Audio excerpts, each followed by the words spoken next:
Pinupuntahan ng mga dayuhan ang tarsier sa Bohol dahil ito ay isa sa pinakamaliit na primate sa buong mundo at matatagpuan lamang sa piling bahagi ng Southeast Asia kabilang ang Pilipinas. Ang Philippine tarsier ay kilala sa kanyang malalaking mata, kakayahang tumalon ng malayo kahit sa kanyang maliit na katawan at kakaibang hitsura na tila kahalintulad ng isang nilalang mula sa alamat o pantasya. Sa Bohol may mga lugar gaya ng Tarsier Sanctuary na nagbibigay proteksyon sa mga tarsier at nag-aalok ng oportunidad sa mga turista na makita ito sa natural nitong tirahan habang pinangangalagaan ang kanilang kapakanan para sa maraming dayuhan. Ang makita ang tarsier ng personal ay isang bihirang karanasan na nagbibigay ng koneksyon sa kalikasan at natatanging wildlife ng Pilipinas.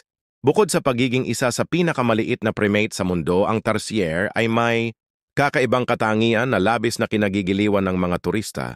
Isa sa mga dahilan kung bakit ito dinarayo ay ang malalaki nitong mata na halos kasinlaki ng utak nito na nagbibigay kakayahang makakita. Kahit sa dilim isang katangian na bihira sa mga hayop, nakakabighani rin ang kanyang kakayahang umiikot ng halos 180 degrees. Ang kanyang ulo, bagay na lalong nagpapatingkad sa kanyang misteryosong anyo. Ang mga tarsier ay sensitibo at mailap na hayop kaya't hindi basta-basta makikita sa kagubatan. Sa mga santuaryo sa Bohol, beses kasyot ang mga bisita na makita ang tarsier sa tahimik at maayos na kapaligiran habang tinuturuan silang igalang ang kalikasan at ang kahalagahan ng konserbasyon.